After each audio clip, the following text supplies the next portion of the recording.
ये तो सीधा आतंकवाद है जो धर्म पूछकर नाम पूछकर मारता है। आतंकवाद और बात साथ साथ नहीं चल सकती। हमने कहा कि आतंकवादी वापस लो, ये बात होने वाली। हमने कहा जो तुमने हमारा हिस्सा कब्जा करके रखा उसको वापस दोगे और कैसे दोगे, इस पर बात होगी। जवाहरलाल नेहरू यूनिवर्सिटी उनको लगता था मेरे लिए स्वर्ग है।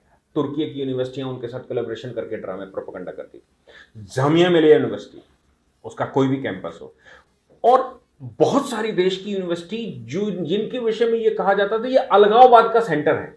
अब मजे की बात यह कि तुर्की उन्हीं यूनिवर्सिटी में बैठा हुआ है। पाकिस्तान को अगर ये लगता है, दुस्साहस कर रहा है, असेंबली डॉक्ट्रिन जो सामने दिखाई दे रही है, उसका परिणाम ये निकलेगा कि पाकिस्तान खत्म हो जाएगा, उसका नक्शा ढूंढना मुश्किल हो जाएगा। कि हम आने वाले दिनों में आसिम मुनीर का अंत अपनी आंखों से जरूर देखेंगे। नमस्कार। ऑपरेशन सिंदूर को लेकर CNN, न्यूयॉर्क टाइम्स और अंतर्राष्ट्रीय मीडिया की जिस तरीके से रिपोर्टिंग हुई, जिस तरह से खोजी अलग अलग ओपेड भी आए, रिपोर्टिंग भी हुई, उससे भारत में तो यकीनन सबको यकीन पहले से था, लेकिन अंतर्राष्ट्रीय स्तर पर अब पाकिस्तान को भी समझ आ गया है कि भारत ने किस कदर पाकिस्तान को शिकस्त दी है। लेकिन ये एक हाइब्रिड वॉरफेयर है।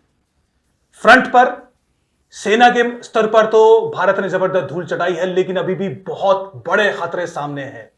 इस हाइब्रिड वॉरफेयर में कई दूसरे फ्रंट हैं जो कि आने वाले दिनों में खतरा साबित हो सकते हैं। वो क्या है, इस पर बात करने के लिए हमारे साथ खास मेहमान DK दुबे जी हैं और उस पर चर्चा करेंगे। शिकस्त तो दी है, ये तो अब पुरानी बात होगी, इस पर बात नहीं करेंगे। कुछ ऐसे देश हैं जो अभी आगे आने वाले दिनों में भारत पे खतरा होंगे और उनकी जो स्ट्रेटजी है उस पर भी आएंगे। वो है प्रोपेगेंडा वॉर। वो है हमने देखा कि पिछले 4-5 दशकों में जो फ्रंट जो है जिस पर पाकिस्तान भी और भारत विरोधी ताकतें बहुत मजबूत है और भारत उनको लगाम लगा पाने में नाकामयाब रहा है, वो फ्रंट दोबारा से खुला है। शुरुआत 2 देशों से करते हैं। एक है तुर्की और दूसरा है अजरबैजान।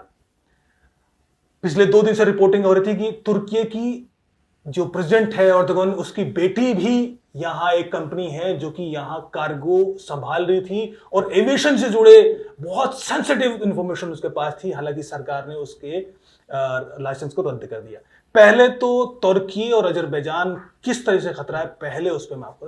देखिए, जहां तक मुझे लगता है कि तुर्की की खास बात यह है कि वो इस्लामिक जगत का बाप बनना चाहता है, क्योंकि एक तरफ सऊदी अरबिया है जो इस समय इस्लामिक जगत का रिप्रेजेंटेशन करता है।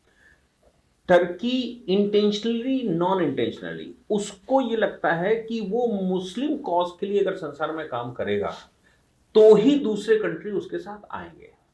लेकिन आज मुझे लगता है कि इस्लामिक जगत की भी सिचुएशन बदल चुकी है। वो अतिवाद से थोड़ा बचना चाहते हैं। बहुत बड़ी तादाद संसार की है जो अतिवाद से बचना चाहती है।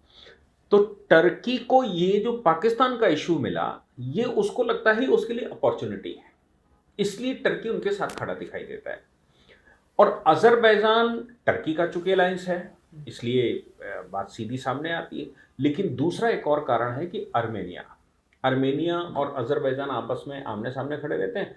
अर्मेनिया की मोस्टली सिक्योरिटी हमसे है, यानी कि अर्मेनिया को हम ब्रह्मोस सप्लाई कर रहे हैं, हम आकाश सप्लाई कर रहे हैं, हम बहुत सारे इक्विपमेंट उनको दे रहे हैं। जब उनकी लड़ाई है तो किसके खिलाफ इस्तेमाल हो रहा होगा? जाहिर सी बात है नहीं इस्तेमाल हो रहा, लेकिन सिक्योरिटी पर्पज से अजरबैजान के लिए ही रखा होगा। इसलिए अजरबैजान तो वो कर रहा है, एक टर्की से उसकी दोस्ती और दूसरा अर्मेनिया से उसके खिलाफ। हालांकि अजरबैजान की स्थिति नहीं है कि वो संसार में कुछ कर सके, वो अपना सॉल्व कर ले, यही बहुत बड़ी बात है। लेकिन टर्की चूंकि वो यूरोपियन यूनियन का हिस्सा है, चूंकि वो नाटो का हिस्सा है, इसलिए वर्ल्ड में मुस्लिम जगत को यह लगता है कि अगर टर्की उसके साथ आता है तो नाटो उसके साथ आ गया है। उसको लगता है यूरोपियन यूनियन में भी हो रहा है, और वो परिणाम दिख रहे हैं। जो अभी आप प्रोपेगेंडा की बात कर रहे थे, ये जैसे ही सामने आया कि भाई भारत ने बहुत बड़ी बढ़त हासिल कर ली है इस मामले में, पाकिस्तान को पूरे वर्ल्ड ने नकार दिया है, क्योंकि आतंकवाद उसके पीछे का कारण है। अब एक नई चीज जो संसार में शुरू हुई वो ये हुई कि इस समय मैं जहां तक समझ पा रहा हूं, पिछले 1 हफ्ते में और अगले 1 हफ्ते तक, मतलब ये 15 दिन का जो टाइम है, उसमें संसार में 50 सेमिनार हो रहे हैं जो पहले 2019 से पहले पाकिस्तान करता था कश्मीर के नाम पर। कश्मीर के नाम पे, क्योंकि कश्मीर का जो इशू है वो भारत के लिए तो आतंकवाद है, सीधी सी बात है। क्योंकि आतंकवाद का कोई सानी नहीं, आप धर्म पूछ के मारेंगे, नाम पूछ कर मारेंगे और ये सब करेंगे तो ये तो आतंकवाद है, ये कोई कॉज नहीं हो सकता।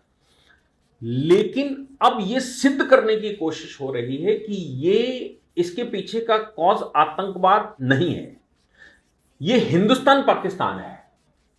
आपको याद है 1947 में जब जम्मू कश्मीर पर हमला किया पाकिस्तान ने, तो उसने क्या प्रोपेगेंडा फैलाया? उसने प्रोपेगेंडा ये फैलाया कि भाई ये तो कबायली हैं।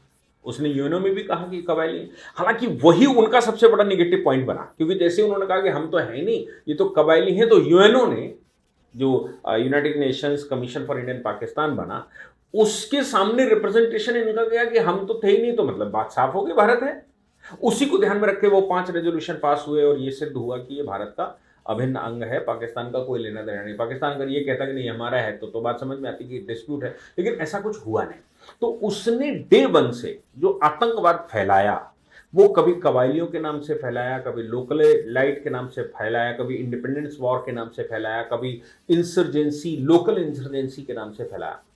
लेकिन इस बार जो सरकार बैठी थी देश में, उसने सही से एक्सपोज किया वर्ड को कि भाई ये वो कुछ नहीं है जो ये बताने की कोशिश कर रहे हैं, ये तो सीधा आतंकवाद है जो धर्म पूछकर नाम पूछकर मारता है। अब देखिए, इसी कारण से पूरे विश्व में कोई कंट्री, तुर्की के आप हमने कारण बताया, अजरबैजान का कारण बताया, लेकिन वर्ल्ड का कोई भी कंट्री उनके साथ खड़ा दिखाई नहीं पड़ा। इवन चाइना भी, उसको भी ये कहना पड़ा कि आतंकवाद का कोई सोल्यूशन नहीं है, हम आतंकवाद का साथ नहीं दे सकते, क्योंकि ये आतंकवादी घटना थी और भारत ने पूरे विश्व को बताया आतंकवादी घटना है।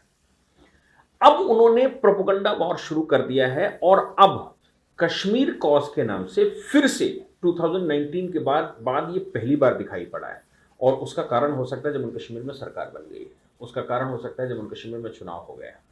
तो अब ये निकल कर बाहर आ रहे हैं। कोई यूरोपियन यूनियन के उसमें सेमिनार कर रहा है, कोई मेलबोर्न में सेमिनार कर रहा है, कोई कह रहा है कि भाई, मतलब एक तो प्रोपेगेंडा ये बनाया जा रहा है कि नो मैंस लैंड बनाने की कोशिश कर रही, लैंडलेस लोगों को करने की कोशिश कर रहे हैं, बिल्कुल वैसे ही जैसे इजराइल फिलिस्तीन पर कर रहा है, वैसे ही भारत कश्मीर में कर रहा है। आप देखिए उसके सेमिनार, और इतने सेमिनार, मतलब एक आध सेमिनार उस पर तय नहीं हो रहा, उस पर हर वीक पे 12 तारीख को है, 19 तारीख को है, 26 को है, 2 जून को है, 9 जून को है, और उसका सबका कश्मीर एंड पैलेस्टीन इक्वलिटी बताएं, story of 2 occupations, Indian diaspora and Israeli lobby, ये बताने की कोशिश हो रही है यूनाइटेड स्टेट में, Hindutva and Zionism, story of kinship.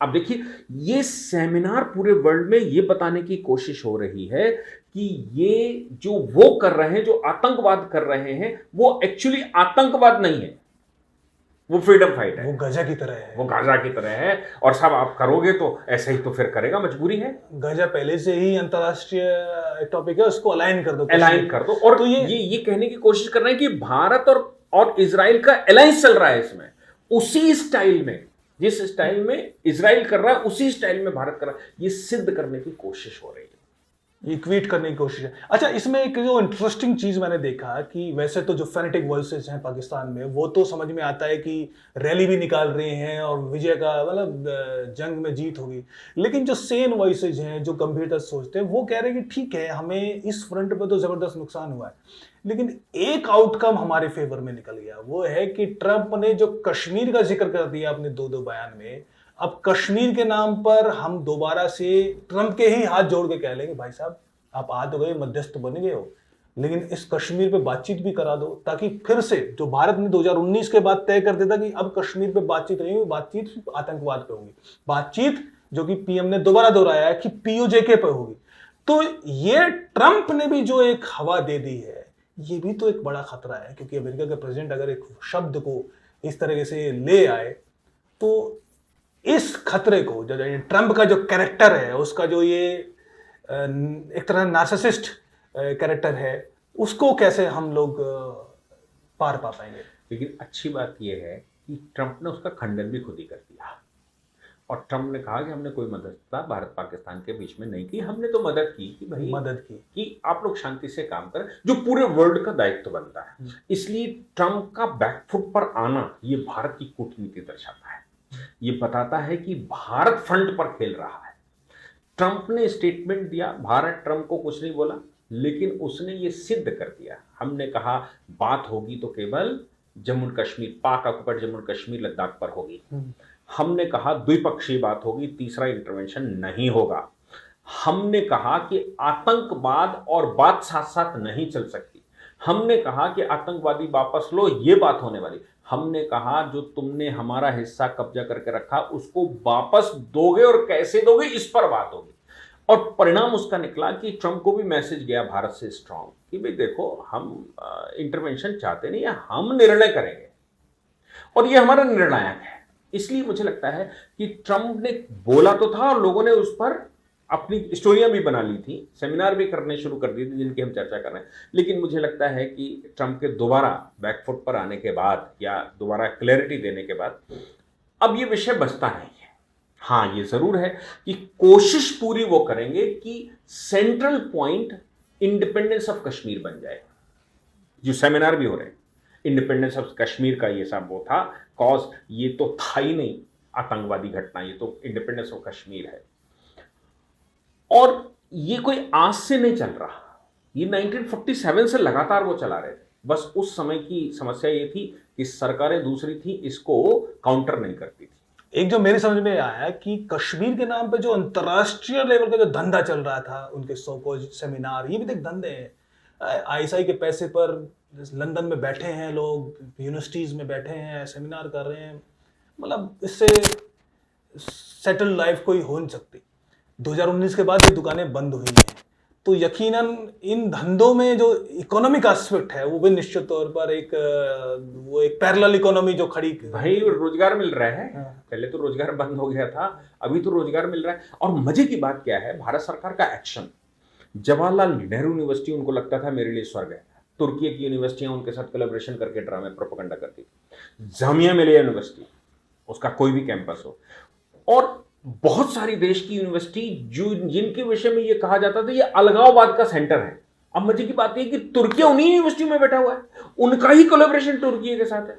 लेकिन अच्छा, भारत सरकार की कूटनीति को हम ये कहेंगे कि भारत सरकार ने पहले तो उनके जो पोर्ट्स और सिविल एविएशन का जो सिक्योरिटी थी आज मना कर दिया, भाई हम नहीं दे पाएंगे, सिक्योरिटी रीजन है, हम आपको सिक्योरिटी दे ही नहीं पाएंगे। दूसरा, हमने हमारी यूनिवर्सिटियों ने खड़े होकर तुर्की का बाइकआउट कर दिया, भाई देखो हम तुम्हारे साथ जो भी कोलैबोरेशन है वो सब ब्रेकअप कर रहे हैं। मुझे लगता है कि वो जितना प्रोपेगेंडा कर रहे हैं उससे ज्यादा एक्टिव भारत सरकार है या भारत के लोग। मुझे लगता है कि ये, हालांकि भावना सबकी रहती है, लेकिन भारत के लोगों को आज ये लग रहा है कि मैं क्या कर सकता हूं, what should be my role. मेरा रोल ये हो सकता है कि तुर्की के यूनिवर्सिटी के साथ हम कोलैबोरेशन खत्म कर दें, क्या मेरा रोल ये हो सकता है कि तुर्की के खिलाफ हम प्रदर्शन कर लें, क्या मेरा रोल ये हो सकता है कि तुर्की का सामान भारत में बैन कर दें। आप सोचिए कि भारत में तुर्की से जो इंपोर्ट आता था उसका 80% लोगों ने ऑर्डर कैंसिल कर दिया, 80%। अभी जो 20% रहता है, अंदाजा मेरा यह है कि वो प्रॉफिट लॉस देखने के बाद वो भी लोग कैंसिल करेंगे। भारत के लोगों ने जो एंटी एक्शन लिया है, मुझे लगता है वो गजब का है इस समय, और इसके लिए श्रेय भारत सरकार को जाना चाहिए। कुल 8 बिलियन का ट्रेड है इंडिया और तुर्की के बीच में। एक जो वहाँ का टूरिज्म बहुत ज़बरदस्त है, करीब 5 से 6 लाख इंडियन जाते हैं। निश्चित तौर पर वो मैसेज के लिए ही भले ही सही 2% 3% का भी अगर फर्क पड़े तो एक बड़ा मैसेज भेजा। लेकिन एक जैसे कश्मीर का जिक्र हुआ, भारत सरकार ने बड़े तुरंत उसका जवाब देते हुए कहा कि हाँ, बात अगर होगी तो पीओजे की भी तो कश्मीर का ही इश्यू है, इश्यू निश्चित तौर पर कश्मीर यानी पीओजे के है, उस पर बातचीत होगी। लेकिन एक चेंज जो यहाँ पर है, भारत सरकार का इरादा और भारत सरकार की नीति तो स्पष्ट है, लेकिन वो जो अंतर्राष्ट्रीय लेवल पर जो उसको बार बार उसको जो एक इको चैम्बर कह लें या कहेंगे उसका दुनिया भर में संदेश पहुंचाना है, वो शायद भारत सरकार के पास अभी मिसिंग है। वो जो मैसेजिंग है ना, वो नेटवर्किंग जो है वो भारत सरकार को खड़ी करनी पड़ेगी। मैं आपकी इस बात पर आपको मैं आपकी बात से करनी सहमत- चाहिए कि नहीं करनी मैं चाहिए? आपकी बात से सहमत हूँ कि भाई युद्ध के जितने प्रकार होते हैं, अपने महाभारत के युद्ध को देखा होगा, रामायण के युद्ध को देखा होगा, वो धनुष से लड़ रहे हैं तो धनुष से लड़ते हैं, गदे से लड़ रहे हैं तो गदे से लड़ेंगे, भाले से लड़ रहे हैं तो भाले से लड़ेंगे।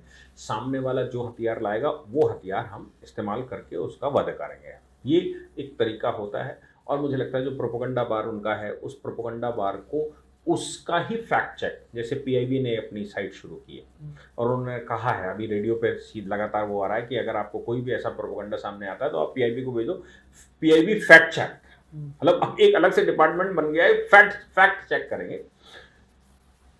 मेरा मानना यह है कि भारत ने जितनी बढ़त इस विषय में बना ली है, उसको कहीं ना कहीं वो डैमेज करने के लिए ये सब कुछ चल रहा है।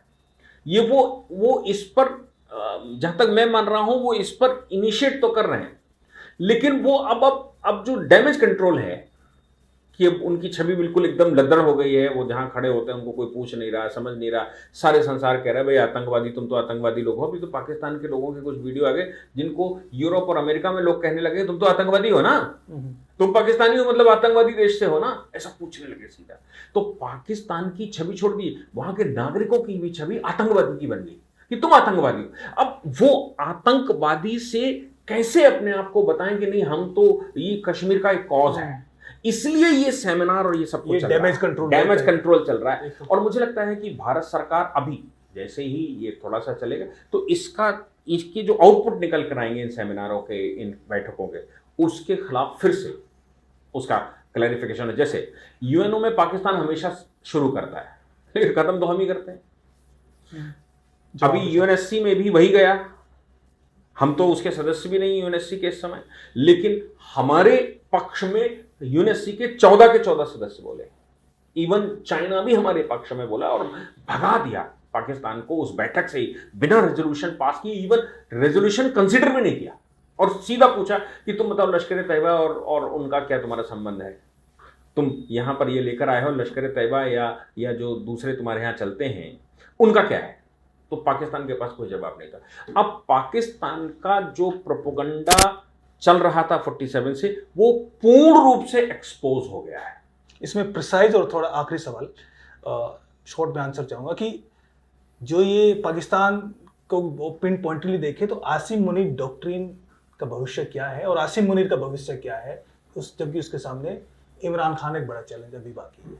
इसमें कोई शक नहीं है कि तुर्की के अंदर बहुत बड़े प्रदर्शन हो रहे हैं इस समय। पिछले 2 दिन में भारत ने जिस प्रकार से 3 दिन में एक्टिव हुआ है ना, उसका परिणाम ये निकल रहा, क्योंकि एर्दोगन को बहुत बड़ी संख्या वहां नहीं चाहती। जो इस्तांबुल का उनका जो वो चेयरमैन वो था, मेयर, उसको भी उन्होंने गिरफ्तार करके रखा। वो उनके सामने बहुत बड़ा चैलेंज है। तो वो टर्किश एम्पायर स्टैब्लिश करना तो छोड़ दो, वो अभी खुद को संभाले रखें, ये भी बड़ा बात है। तो उनके अंदर भी इस तरह के प्रोपोगेशन, इस तरह का विरोध भयंकर चल रहा है, वो गिरफ्तारियां कर रहे हैं। दूसरी बात यहां पर जो आ रही है वो ये है कि हमारे एक्शन पर, ये हो सकता है कि टर्की के लोग अवसर ढूंढ रहे होंगे भाई इनके खिलाफ हमको मिल जाए।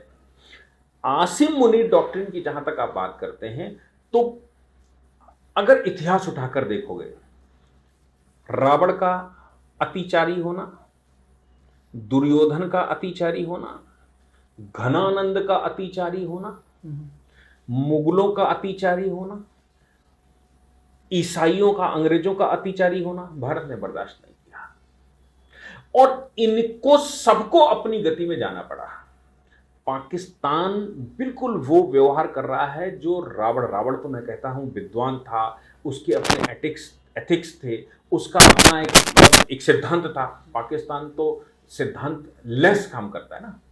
लेकिन टर्किश एम्पायर खत्म हुई थी, कुर्दिश एम्पायर खत्म हुई थी, मुगलिया सल्तनत खत्म हुई थी।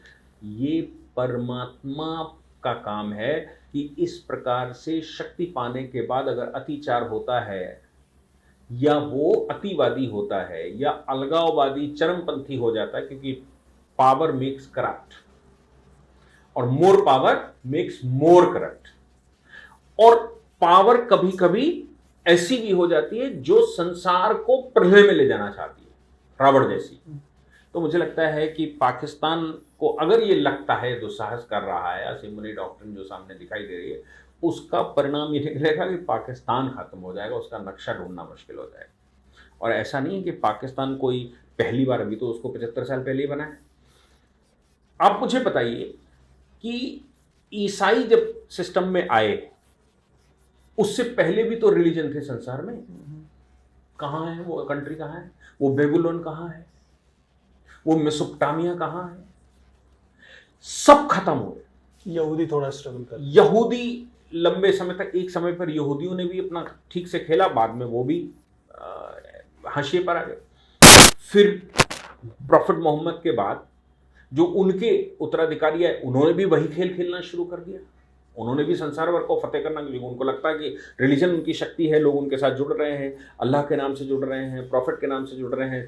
और जैसे ही शक्ति आई, मतलब लोग उनके साथ आए, तो उनको लगा तो हम हिंदुस्तान संसार फतेह कर सकते हैं, वो करते हैं। लेकिन सब के सब खत्म हो गए। वो कहाँ है चंगेज खान के वंशज, वो कहाँ है कुर्दिस्तान के वंशज, वो कहाँ है तुर्किस्तान के वंशज? सर याद रखिएगा, जो संसार में भारत ने मैसेज दिया है कि हम न तो एग्रेसर होते हैं, न हम अतिवादी हैं, न हम चरमपंथी हैं, न हम विस्तारवादी हैं। यही कारण है कि संसार की सबसे पुरानी सभ्यता आज भी जीवित है, और ये जैसे उगते हैं बुलबुले की तरह, वैसे ही भारत के सनातन होने का मूल मंत्र भी यही है। और बहरहाल इतना तय है कि हम आने वाले दिनों में आसिम मुनीर का अंत अपनी आंखों से जरूर देखेंगे। ये इस बात का सार है, और इसके लिए हमें ज्यादा दिन तक इंतजार नहीं करना पड़ेगा। बहुत बहुत धन्यवाद सर, नमस्कार।